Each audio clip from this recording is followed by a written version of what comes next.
ഒന്നാമതായിട്ട് കേരളത്തിലെ ജനങ്ങൾക്കും കഴിഞ്ഞ 5 മാസമായി പിണറായി ഗവൺമെൻറ്റിനെതിരെ, പിണറായിസത്തിനെതിരെ എനിക്ക് പിന്തുണ നൽകിയ പൊതുസമൂഹത്തോടും നന്ദി അറിയിക്കുകയാണ്. അതോടൊപ്പം രണ്ടാമതായി 2016-ലും 2021-ലും നിലമ്പൂർ നിയോജക മണ്ഡലത്തിൽ നിന്ന് എന്നെ വോട്ട് ചെയ്ത് വിജയിപ്പിച്ച് എല്ലാ ഘട്ടങ്ങളിലും എന്നോടൊപ്പം നിന്ന നിലമ്പൂരിലെ ജനങ്ങൾക്കും വോട്ടർമാർക്കും നിയമസഭയിൽ ആദ്യമായി എത്തിച്ചേരാൻ എനിക്ക് പിന്തുണ നൽകിയ ഇടതുപക്ഷ ജനാധിപത്യ മുന്നണിയുടെ നേതാക്കൾക്കും പ്രവർത്തകർക്കും അവരോടുള്ള നന്ദിയും അറിയിക്കുകയാണ്. 8.5 വർഷത്തെ രാഷ്ട്രീയ MLA എന്നുള്ള രാഷ്ട്രീയ ജീവിതത്തിന് ശേഷം കഴിഞ്ഞ 11-ാം തീയതി ഞാൻ ഒഫീഷ്യലായിട്ടാണ് ഇന്ന് രാജിക്കത്ത് നൽകിയിട്ടുള്ളത്. 11-ാം തീയതി തന്നെ ബഹുമാനപ്പെട്ട സ്പീക്കർക്ക് ഇമെയിൽ വഴി MLAയുടെ ഒഫീഷ്യൽ മെയിൽ വഴി നമ്മൾ വ്യക്തിപരമായിട്ട് ഞാൻ മെയിൽ കൊടുത്തിട്ടുണ്ട്. അത് പത്രമാധ്യമ പ്രവർത്തകർക്ക് കൊടുത്തിട്ടുണ്ട്. അപ്പോൾ രാജിവെക്കുമ്പോൾ സ്വന്തം കൈപ്പടയിൽ എഴുതി ഒപ്പിട്ട് നേരിട്ട് സ്പീക്കർക്ക് സമർപ്പിക്കണം എന്ന് ഈ ആക്ട് പറയുന്നുണ്ട്. അപ്പോൾ ഞാൻ കൽക്കട്ടയിലായതുകൊണ്ട് നേരിട്ടൊന്ന് കൊടുക്കാൻ സാഹചര്യമില്ലാത്തത് കൊണ്ടാണ് മെയിൽ വഴി അയച്ചത്. ആ മെയിൽ വഴി അയച്ച സന്ദേശത്തിൽ ഇങ്ങനെ തിങ്കളാഴ്ച ദിവസം നേരിട്ട് നൽകും എന്ന് പറഞ്ഞിരുന്നു. അത് പ്രകാരം അദ്ദേഹത്തെ അത് ഏൽപ്പിച്ചിരിക്കുകയാണ്. ഇനി രാജി സ്വീകരിക്കേണ്ട ഉത്തരവാദിത്തം ബഹുമാനപ്പെട്ട സ്പീക്കർക്കാണ്. രാജി സ്വീകരിക്കണം എന്നും ആ ലെറ്ററിൽ അഭ്യർത്ഥിച്ചിട്ടുണ്ട്. ഇതാണ് രാജിയുമായി ബന്ധപ്പെട്ടിട്ടുള്ള വിഷയങ്ങൾ. എന്തുകൊണ്ട് രാജിവെക്കുന്നു എന്നതാണ് നിങ്ങളെല്ലാവരും വളരെ സീരിയസ് ആയിട്ട് എന്നിൽ നിന്ന് കേൾക്കാൻ ആഗ്രഹിക്കുന്നത്, കേരളത്തിലെ ജനം എന്നാണ് ഞാൻ മനസ്സിലാക്കുന്നത്. രാജിവെക്കുന്ന ഒരു ഉദ്ദേശത്തോടു കൂടിയല്ല കൽക്കട്ടയിലേക്ക് പോയത്. കൽക്കട്ടയിൽ പോവുകയും പാർട്ടിയുടെ ലീഡർഷിപ്പുമായി സംസാരിക്കുകയും അതിനുശേഷം ബഹുമാനപ്പെട്ട പശ്ചിമ ബംഗാൾ മുഖ്യമന്ത്രി മമതാ ബാനർജി ദീദി എന്ന് സ്നേഹപൂർവ്വം ഇന്ത്യയിലെ ജനങ്ങൾ വിളിക്കുന്ന ബംഗാൾ മുഖ്യമന്ത്രിയോട് വീഡിയോ കോൺഫറൻസ് വഴി കാര്യങ്ങൾ വിശദീകരിക്കുകയും ചെയ്തു. അതിൽ പ്രധാനമായും ഞാൻ വിശദീകരിച്ചൊരു കാര്യം, നമ്മുടെ നാട് നേരിടുന്ന, അല്ലെങ്കിൽ ഇന്ത്യയിൽ കേരളം ഉൾപ്പെടെയുള്ള 13 സംസ്ഥാനങ്ങൾ നേരിടുന്ന ഏറ്റവും വലിയ വിഷയം വന്യജീവി ആക്രമണമാണ്. ഇതുമായി ബന്ധപ്പെട്ട് കേരളം ഏറ്റവും കൂടുതൽ ദുരിതം അനുഭവിക്കുന്ന ഒരു സംസ്ഥാനമാണെന്നും കേരളത്തിലെ 70% ഫോറസ്റ്റാണെന്നും ആ 70%-ൽ ഏകദേശം 30-35% വെസ്റ്റഡ് ഫോറസ്റ്റ് ആണെന്നും ഈ രീതിയിൽ മനുഷ്യർ കൊല ചെയ്യപ്പെടുകയാണെന്നും അതുകൊണ്ട് ഈ വിഷയത്തിൽ ശക്തമായ ഒരു നിലപാട് രാജ്യത്തിൻ്റെ പാർലമെൻറ്റിൽ സ്വീകരിക്കണമെന്ന് ഞാൻ അവരോട് അഭ്യർത്ഥിച്ചു. പശ്ചിമ ബംഗാളിനെ സംബന്ധിച്ച് വനം വളരെ കുറവാണ്. അവർക്ക് ഈ രീതിയിലുള്ള പ്രശ്നങ്ങൾക്ക് പരിമിതമായ പ്രശ്നങ്ങളേ ഉള്ളൂ. പക്ഷെ അവരപ്പം എന്നോട് സൂചിപ്പിച്ചു, ആസാം അവർക്ക് തൊട്ടടുത്ത് കിടക്കുന്ന സംസ്ഥാനം, ആസാമിൽ ഇതേപോലെ തന്നെ വലിയ വിഷയമാണ്, അവരുടെ ശ്രദ്ധയിൽ അത് പെട്ടിട്ടുണ്ട്. ആ നിലക്ക് പാർട്ടിയുമായി സഹകരിച്ച് പോകാൻ നിങ്ങൾ തീരുമാനിക്കുകയാണെങ്കിൽ രാജ്യത്തിൻ്റെ പാർലമെൻറ്റിൽ ഈ വിഷയം അവരുന്നയിക്കും. ബഹുമാനപ്പെട്ട പാർട്ടി AICC നേതാവായ രാഹുൽ ഗാന്ധിയുമായി ഇന്ത്യ മുന്നണി നേതാക്കളുമായും ഈ വിഷയം അവർ ഡിസ്കസ് ചെയ്യും. ഇന്ത്യ മുന്നണി ഏകകണ്ഠമായി ഈ വിഷയത്തെ പാർലമെൻറ്റിൽ ഉന്നയിക്കുകയും 1972 ആനിമൽ പ്രൊട്ടക്ഷൻ ആക്ടിൽ കാലോചിതമായ മാറ്റങ്ങൾ വരുത്തി അതിനെ കൺട്രോൾ ചെയ്യത്തക്ക രീതിയിൽ വന്യമൃഗങ്ങളുടെ എണ്ണം കുറയ്ക്കുകയും കൃത്യമായ അതിനൊരു പ്ലാൻ ഉണ്ടാക്കാൻ സർക്കാരിൽ സമ്മർദ്ദം ചെലുത്താൻ അവർ തയ്യാറാണ് എന്ന് എന്നോട് നേരിട്ട് പറയുകയുണ്ടായി. അപ്പോൾ സ്വാഭാവികമായിട്ടും ഒരു നിയമസഭാ അംഗം എന്ന നിലക്ക് മറ്റൊരു രാഷ്ട്രീയ പാർട്ടിയിൽ ജോയിൻ ചെയ്യുന്നതിന് ഒട്ടനവധി നിയമ തടസ്സങ്ങളുണ്ട്. ആ നിയമ തടസ്സങ്ങൾ ഉള്ളതുകൊണ്ട് പാർട്ടിയുടെ ഒരു കോർഡിനേറ്റർ എന്ന നിലക്ക് ഞാൻ നിൽക്കാം. അടുത്ത നിയമസഭാ തെരഞ്ഞെടുപ്പോട് കൂടി അതിനുവേണ്ടി രാജിവെച്ച് പാർട്ടിയിൽ ഒഫീഷ്യലായി ചേരുന്നതായിരിക്കും നല്ലത് എന്ന രീതിയിൽ ഞാൻ സംസാരിച്ചു. അപ്പോൾ അവർ പറഞ്ഞു, നിങ്ങൾ ഇത്രയും വലിയൊരു വിഷയം കേരളത്തിലെ ജനങ്ങൾക്ക് വേണ്ടി മാത്രമല്ല, ഇന്ത്യയിലെ മലയോര മേഖലയിൽ ജീവിക്കുന്ന 13ഓളം സംസ്ഥാനങ്ങളിലെ ആളുകൾ കൂടി ഉള്ളൊരു വിഷയമാണ്. സ്വാഭാവികമായും ഇനി അതിന് സമയം കളയാതെ നിങ്ങൾ പാർട്ടിയുടെ ദൗത്യം ഏറ്റെടുക്കണം. അതുകൊണ്ട് നിങ്ങൾ പോയി രാജിവെക്കുക. നിങ്ങളുടെ ഈ MLA-ഷിപ്പ് കേരളത്തിലെ മലയോര മേഖലയിലെ പാവപ്പെട്ട ജനങ്ങൾക്കായി നിങ്ങൾ സമർപ്പിക്കുക. ആ സമർപ്പിക്കാൻ നിങ്ങൾ മുന്നോട്ട് വന്നാൽ ഉടനെ തന്നെ പാർട്ടി തലത്തിൽ അതിനാവശ്യമായ നടപടികൾ സ്വീകരിക്കാമെന്ന് പറഞ്ഞു. അങ്ങനെ കേരളത്തിലെ ലീഡർഷിപ്പുമായി ഞാൻ ബന്ധപ്പെടുകയും നിലമ്പൂരിൽ എന്നെ സ്ഥിരമായി എനിക്ക് പിന്തുണ നൽകുന്ന വ്യക്തികളുമായി സംസാരിക്കുകയും മലയോര മേഖലയിലെ ബിഷപ്പുമാരുമായി സംസാരിക്കുകയും കേരളത്തിലെ പ്രധാനപ്പെട്ട സാമുദായിക നേതാക്കളുമായി സംസാരിക്കുകയൊക്കെ ചെയ്തു. ഇങ്ങനെയാണ് ഈ വിഷയം നിൽക്കുന്നത്. ഞാൻ എന്ത് ചെയ്യണം? ഞാൻ ഒറ്റക്കൊരു തീരുമാനമെടുക്കുന്നതിന് മുമ്പ് മലയോര കർഷകരുടെ നേരിട്ട് ബാധിക്കുന്ന വിഷയങ്ങൾ അറിയുന്ന പ്രധാനപ്പെട്ട 3-4 ബിഷപ്പുമാർ, അപ്പോൾ അവരൊക്കെ ഒരു ഘട്ടത്തിൽ നമുക്ക് അങ്ങനെ വേണോ, അതല്ലാതെ നമുക്ക് എന്തെങ്കിലും മാർഗമുണ്ടോ എന്നുള്ള രീതിയിൽ എന്നോട് സംസാരിക്കുകയുണ്ടായി. അപ്പോൾ ഞാനതിൻ്റെ കാര്യങ്ങൾ പരിപൂർണമായും വിശദീകരിച്ചു കൊടുത്തപ്പോൾ, അങ്ങനെ ഒരു മുഖ്യമന്ത്രി പാർലമെൻറ്റിൽ ഈ വിഷയം ഏറ്റെടുക്കാൻ ഇത്രയും ധൈര്യത്തിൽ മുന്നോട്ട് വരുന്നുണ്ടെങ്കിൽ സ്വാഭാവികമായിട്ടും അവരുടെ ഒരു ആവശ്യം അതാണെങ്കിൽ നിങ്ങളുടെ മനസാക്ഷിക്ക് വിടുകയാണ്, നിങ്ങൾ തീരുമാനിക്കുക എന്നാണ് പറഞ്ഞത്. ആ പറഞ്ഞതിൻ്റെ അടിസ്ഥാനത്തിൽ ഞാനൊരു തീരുമാനമെടുക്കുകയും രാജിവെക്കാൻ തീരുമാനിക്കുകയും ചെയ്തു.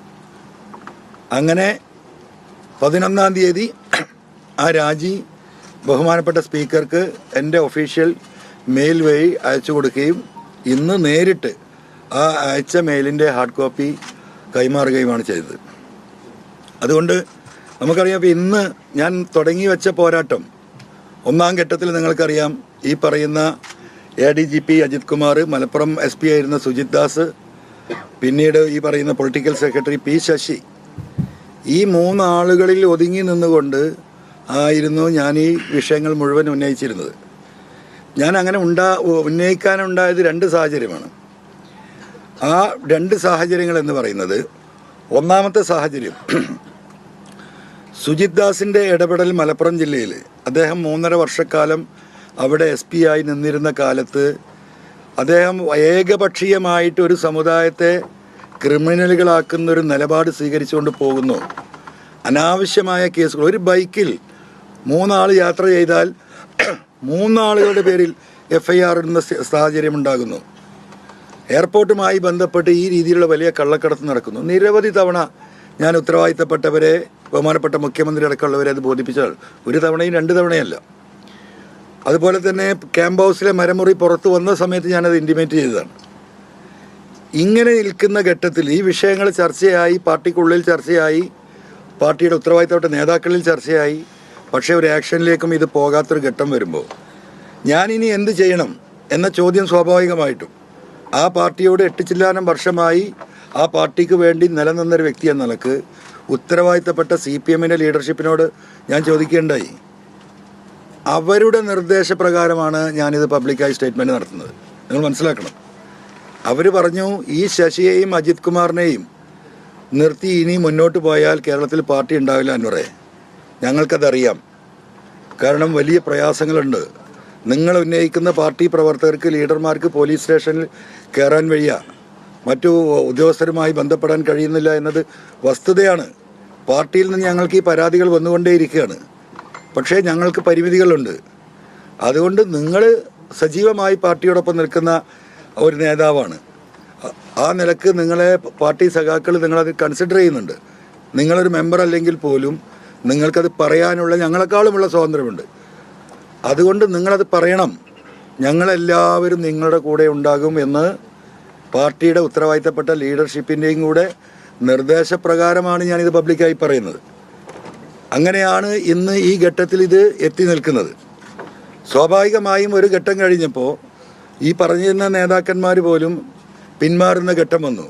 അവർ പിന്മാറുന്നത് എപ്പോഴാണ്? ഞാൻ ഒരിക്കലും ബഹുമാനപ്പെട്ട മുഖ്യമന്ത്രിയെ അതിലേക്ക് ഞാൻ ഒരിക്കലും ചേർത്ത് പറഞ്ഞിട്ടില്ല. കാരണം അദ്ദേഹത്തിന് ആ നിമിഷം വരെ അദ്ദേഹം എന്നെ തള്ളിപ്പറയുന്നത് വരെ ഞാൻ മനസ്സിലാക്കിയത് ഈ പി ശശിയുടെയും അജിത് കുമാറിൻ്റെയും കോക്കസിൻ്റെ അകത്ത് ബഹുമാനപ്പെട്ട മുഖ്യമന്ത്രി കുടുങ്ങിക്കിടക്കുകയാണ്. അദ്ദേഹം ഇതുകൊണ്ട് അദ്ദേഹത്തിന് എന്തൊക്കെയോ പ്രയാസങ്ങളുണ്ട്. ആ നിലക്ക് ബഹുമാനപ്പെട്ട മുഖ്യമന്ത്രി ആ വിഷയത്തിൽ ഗൗരവമായൊരു ഇടപെടൽ നടത്തുമെന്നാണ് ഞാനും ഉദ്ദേശിച്ചിരുന്നത്.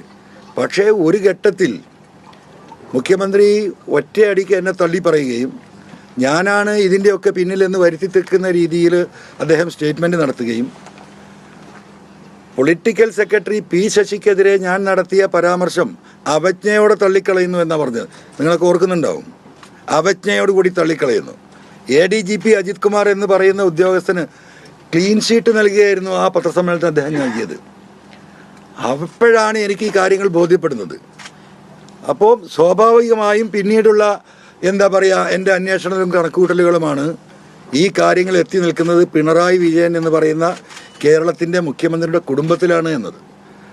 മുഖ്യമന്ത്രി എന്നെ തള്ളിപ്പറയുകയും ഞാനതിനെ തിരിച്ച് പറയുകയും ചെയ്തതോടുകൂടി എന്നെ സപ്പോർട്ട് ചെയ്തിരുന്ന ഈ പറയുന്ന CPMൻ്റെ ലീഡർഷിപ്പ് പിന്നെ ഒരു കമ്മ്യൂണിക്കേഷൻ ഇല്ലാതാവാണ്. ആരാണോ എന്നെ ഇതിലേക്ക് നിയോഗിച്ചത് ആ ആളുകൾ പിന്നെ ഫോൺ എടുക്കാതാവുകയാണ്. ഞാൻ 2 ദിവസം ശ്രമിച്ചുള്ളൂ. 2ാമത്തെ ദിവസത്തോടു കൂടി ആ ഫോൺ വിളി ഞാൻ പരിപൂർണമായും നിർത്തി. കാരണം കമ്മ്യൂണിക്കേറ്റ് ചെയ്യാൻ അവർ ഉദ്ദേശിക്കുന്നില്ല എന്നും അവർ എന്താണ് ഉദ്ദേശിച്ചതെന്നും എനിക്ക് പരിപൂർണമായി ബോധ്യപ്പെടുകയാണ്. അവരുടെ ആവശ്യം ഇതൊരു പൊതു സമൂഹത്തിൻ്റെ ചർച്ചയിലേക്ക് കൊണ്ടുവന്ന് ആ ചർച്ച അങ്ങോട്ട് മുന്നോട്ട് പോയി പാർട്ടി സമ്മേളനങ്ങൾ നടക്കുന്ന ആ സമയത്ത് തന്നെയാണ്. ഈ ഘട്ടത്തിൽ നിങ്ങൾ പറയണം പാർട്ടി സമ്മേളനം ആരംഭിക്കുകയാണ്, ഇത് ഗ്രൗണ്ടിൽ നിന്നാണ് ഈ ചർച്ചകൾ ഉയർന്നു വരേണ്ടത്, അതുകൊണ്ട് ഇനി നീട്ടിക്കൊണ്ടു പോരുത്, ഈ പാർട്ടിയെ നിലനിർത്താൻ അതല്ലാതെ മാർഗമില്ല എന്ന് പറഞ്ഞവരാരും പിന്നെ എൻ്റെ ഫോൺ എടുക്കില്ല, എന്നെ അറിയില്ല. അപ്പോൾ അതാണ് ഒരു ഭാഗം. ഞാൻ ഒരുപാട് പാപഭാരങ്ങൾ ചുമന്നാണ് നടക്കുന്നത്. ഒരുപാട് എന്ന് പറഞ്ഞാൽ അതിൽ പ്രധാനമായും ഒന്ന്, ബഹുമാനപ്പെട്ട പ്രതിപക്ഷ നേതാവ് VD സതീശൻ MLAക്കെതിരെ കേരളത്തിൻ്റെ നിയമസഭയിൽ ഞാൻ ഉന്നയിച്ച വലിയൊരു ആരോപണമാണ്. നിങ്ങളത് ഇനി അത് വിശദീകരിക്കുകയല്ലാതെ രക്ഷയില്ല. ഞാൻ ഉന്നയിച്ച സമ്മേളനത്തിൻ്റെ തൊട്ട് മുമ്പ്, ആ ഡേറ്റും മാസമൊന്നും ഞാൻ ഓർക്കുന്നില്ല ഏത് സമ്മേളനമാണ്, ആ സമ്മേളനത്തിൻ്റെ തൊട്ട് മുമ്പാണ് എൻ്റെ അടുത്ത് ഇങ്ങനെ ഒരു ചർച്ച വരുന്നത്. ബഹുമാനപ്പെട്ട മുഖ്യമന്ത്രിക്കെതിരെയും കുടുംബത്തിനെതിരെയും നിരന്തരമായ ആരോപണങ്ങൾ അന്ന് നിയമസഭയ്ക്ക് അകത്തും പുറത്തും നടക്കുകയാണ്. ബഹുമാനപ്പെട്ട കുഴൽനാടൻ MLA ഉൾപ്പെടെയുള്ളവർ നിരവധിയായ ആരോപണങ്ങൾ സഭയിൽ കൊണ്ടുവരുന്നുണ്ട്. സത്യത്തിൽ വ്യക്തിപരമായിട്ട് എനിക്ക് അന്നൊക്കെ ഭയങ്കര വിഷമവും ഇവരോടൊക്കെ ഭയങ്കര വിദ്വേഷവും ഉണ്ടായിരുന്നു. അതൊരു വസ്തുതയാണ്. കാരണം ഇതിലൊന്നും ഒരു അടിസ്ഥാനവും ഇല്ല. ഒരു മനുഷ്യനെ എന്താ പറയുക ഒറ്റയ്ക്ക് ഇരുന്നു കൊണ്ട് എന്താ പറയുക ഏകാംഗമായി ആക്രമിക്കുകയാണ്. ഇങ്ങനെ ഒരു രാഷ്ട്രീയമുണ്ടോ എന്നൊക്കെ പല ഘട്ടത്തിലും എനിക്ക് തോന്നി നിൽക്കുന്നൊരു മാനസികാവസ്ഥയിലാണ്. ഈ ഘട്ടത്തിലാണ് പാർട്ടിയുടെ ലീഡർഷിപ്പുമായി സംസാരിച്ചിട്ടാണ് എന്ന് പറയുന്നു പൊളിറ്റിക്കൽ സെക്രട്ടറി പി ശശിയാണ് ഇങ്ങനൊരു വിഷയമുണ്ട്, അത് നമുക്ക് സഭയിൽ ഉന്നയിക്കണം എന്ന് പറഞ്ഞു. അന്ന് ആ സഭ പെട്ടെന്ന് എന്തോ ഒരു കാരണമുണ്ടായി വെച്ച ഡേറ്റിൻ്റെ ഒരു 3-4 ദിവസം മുമ്പ് സഭ ക്ലോസായി. അങ്ങനെ അത് കഴിഞ്ഞിട്ടുള്ള സഭ വരുമ്പോഴാണ് ഈ വിഷയം ഡ്രാഫ്റ്റ് ചെയ്ത് എൻ്റെ അടുത്ത് തരികയും ഇത് ഇങ്ങനെ ഒരു സംഭവം ഉണ്ടായിട്ടുണ്ട്, ഇത്രയും ഒരു 150 കോടി രൂപ കഴിഞ്ഞ തെരഞ്ഞെടുപ്പിൽ ഇലക്ഷൻ ഫണ്ട് എന്ന നിലക്ക് കേരളത്തിലേക്ക് വന്നിട്ടുണ്ട്, ഇന്ന രീതിയിലാണ് ഇത് വന്നിട്ടുള്ളത്, കൃത്യമായി എന്താ പറയുക ടൈപ്പ് ചെയ്ത് തന്നിട്ടാണ് MLA ഇത് ഉന്നയിക്കണം സഭയിൽ. അപ്പോൾ എനിക്കും ആവേശം വന്നു. സ്വാഭാവികമായി ഞാൻ ഈ ഒരു മാനസികാവസ്ഥയിൽ നിൽക്കുകയാണ്. അപ്പോൾ ഇങ്ങനെ ഒരു സംഭവം ഉണ്ടായിട്ട് 150 കോടി രൂപ കൈക്കൂലി വാങ്ങിയ ഒരു പാർട്ടി ലീഡർഷിപ്പ് ഈ പറയുന്ന നിരപരാധിയായ മുഖ്യമന്ത്രിയെയും കുടുംബത്തെയും ഈ രീതിയിൽ സഭയിലിട്ട് ആക്രമിച്ചുകൊണ്ടിരിക്കുകയാണ്. അതിലെനിക്കുണ്ടായ മാനസിക സംഘർഷം ഉള്ളിൽ കൊണ്ട് നടക്കുന്ന, ഞാൻ പലപ്പോഴും പറഞ്ഞു എൻ്റെ പിതാവിനെ പോലെ സ്നേഹിച്ചിരുന്ന വ്യക്തിയാണ്, അതൊരു യാഥാർത്ഥ്യമായിരുന്നു. അപ്പോൾ ഞാൻ വെറുതെ ഒരു വാക്ക് വെച്ചത്, വേറെ ആരെങ്കിലും ഒഫീഷ്യൽ ഉത്തരവാദിത്തപ്പെട്ട MLAമാർ പാർട്ടിയുടെ ലീഡർഷിപ്പ് ആരെങ്കിലും ഉന്നയിക്കല്ലേ എന്നൊരു ചോദ്യം ചോദിച്ചപ്പോൾ പി ശശി പറഞ്ഞത് നിങ്ങൾ തന്നെ ഉന്നയിക്കണം, MLA ആണ് അതിന് ഫിറ്റായിട്ടുള്ള ആൾ, MLA കൃത്യമായിട്ട് പറയണം എന്ന് പറഞ്ഞു. അങ്ങനെ ആ സഭ അപ്പം ചോദിച്ചു, ഇത് സഭാരേഖകൾ അത് സ്പീക്കറുമായി സംസാരിച്ച് പാർട്ടി അതിന് പെർമിഷൻ എടുത്തോളൂ. നിങ്ങളത് മനസ്സിലാക്കണം, ഞാൻ ആ ഉന്നയിച്ച ആരോപണം വെറുതെ വിളിച്ച് പറഞ്ഞല്ല. സ്പീക്കർക്ക് പരാതി നൽകി ഉന്നയിക്കാനുള്ള വിഷയം സ്പീക്കർക്ക് നൽകി with the permission of the സ്പീക്കറാണ് ഞാൻ സഭയിൽ ഉന്നയിച്ചത്. അപ്പോൾ ആ കാര്യങ്ങളും ചെയ്യുന്നത് ഈ പാർട്ടി ലീഡർഷിപ്പും ശശിയുമാണ്. അങ്ങനെയാണ് അന്ന് അവരത് പറയുമ്പോൾ എനിക്ക് ആ ഒരു ബോധ്യത്തിൻ്റെ അടിസ്ഥാനത്തിലും എൻ്റെ ഈ വ്യക്തിപരമായ വികാരത്തിൻ്റെ അടിസ്ഥാനത്തിലും ആ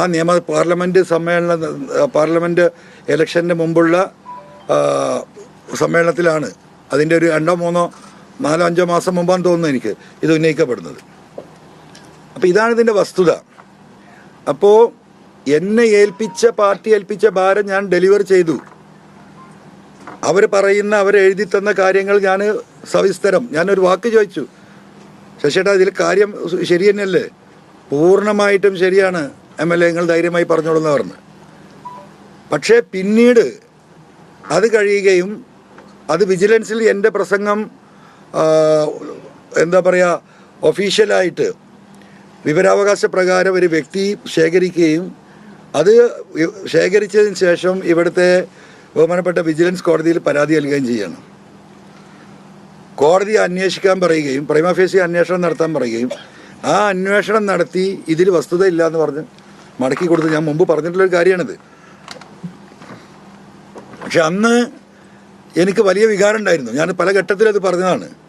യഥാർത്ഥത്തിൽ പിന്നീട് ഇപ്പോഴത്തെ ഒരു ഘട്ടം നമ്മൾ ആലോചിച്ച് നോക്കുമ്പോൾ ശശി അന്ന് മുതലേ തുടങ്ങിയിരിക്കണം എന്നെ ഒരു സ്ഥലത്ത് കൊണ്ടുപോയി ലോക്ക് ചെയ്യണം എന്ന അദ്ദേഹത്തിൻ്റെ ആ പ്ലാനിങ്. അതിന് ആ ഘട്ടത്തിൽ ആരൊക്കെ അതിൻ്റെ പിന്നിലുണ്ടാകുമെന്ന് എനിക്കറിയില്ല.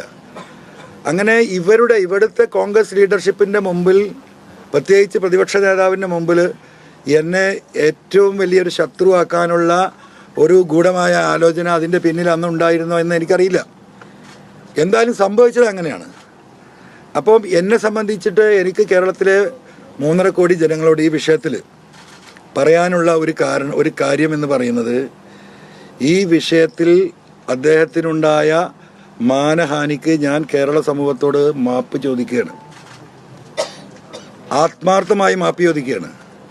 ബഹുമാനപ്പെട്ട പ്രതിപക്ഷ നേതാവിനും അദ്ദേഹത്തിൻ്റെ കുടുംബത്തിനും അദ്ദേഹത്തിൻ്റെ ബന്ധുക്കൾക്കും അദ്ദേഹത്തെ സ്നേഹിക്കുന്നവർക്കുമുണ്ടായ വിഷമത്തിൽ അവരോട് മാപ്പ് ചോദിക്കുകയാണ്. ബഹുമാനപ്പെട്ട പ്രതിപക്ഷ നേതാവ് ഇതിൻ്റെ വസ്തുതകൾ മനസ്സിലാക്കി ഇത് ഉൾക്കൊള്ളണമെന്നും എൻ്റെ മാപ്പപേക്ഷ സ്വീകരിക്കണമെന്ന് അദ്ദേഹത്തോട് സ്നേഹപൂർവ്വം അഭ്യർത്ഥിക്കുകയാണ്.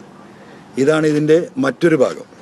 ഇനി നമ്മുടെ മലയോര വിഷയവുമായി ബന്ധപ്പെട്ടാൽ ഇപ്പോൾ വരുന്ന ഈ ബില്ല് അമെൻമെൻറ്റ്, ഇത് കേരളത്തിലെ സംസ്ഥാന സർക്കാർ കൊണ്ടുവരുന്ന അമെൻമെൻറ്റാണ്. ഇവിടെ സാധാരണ നിങ്ങളടക്കം റിപ്പോർട്ട് ചെയ്യാറുള്ളത്, മുഖ്യമന്ത്രി അടക്കം വനമന്ത്രി അടക്കം MLA ആയ ഞാനടക്കം ജനങ്ങളോട് ഈ വന്യമൃഗ ആക്രമണം ഉണ്ടാകുമ്പോൾ അവരെ സമാധാനിപ്പിക്കാൻ പറയുന്ന ഒരു മറുപടി എന്ന് പറയുന്നത് നമുക്കിതിൽ പരിമിതിയുണ്ട്, ഇത് കേന്ദ്ര നിയമങ്ങളാണ്, അതുകൊണ്ടാണ് നമുക്കൊന്നും ചെയ്യാൻ കഴിയാതെ വരുന്നത് എന്ന് നമ്മൾ പറയാറുണ്ട്. അതങ്ങനെ തന്നെ നിൽക്കുകയാണ്. അതിനോടൊപ്പം ഇത് 961 സംസ്ഥാന ഗവൺമെൻറ് ഇവിടെ ഒരു വനനിയമം ഉണ്ടാക്കിയിട്ടുണ്ട്. എല്ലാ സംസ്ഥാനങ്ങൾക്കും അവരുടേതായിട്ടുള്ള വനനിയമമുണ്ട്. പക്ഷെ അത് കേന്ദ്ര നിയമത്തിനോട് യോജിക്കുന്നതായിരിക്കണം. ആ വനനിയമത്തിലാണ് ഇവിടെ ഭേദഗതി വരുത്തുന്നത്. അതിലേറ്റവും വലിയ ഭേദഗതി, നിങ്ങളിത് വളരെ സീരിയസ് ആയിട്ട് എടുക്കണം. നിങ്ങളിത് മലയോര കർഷകരുടെ മാത്രം പ്രശ്നമായി കാണണ്ട.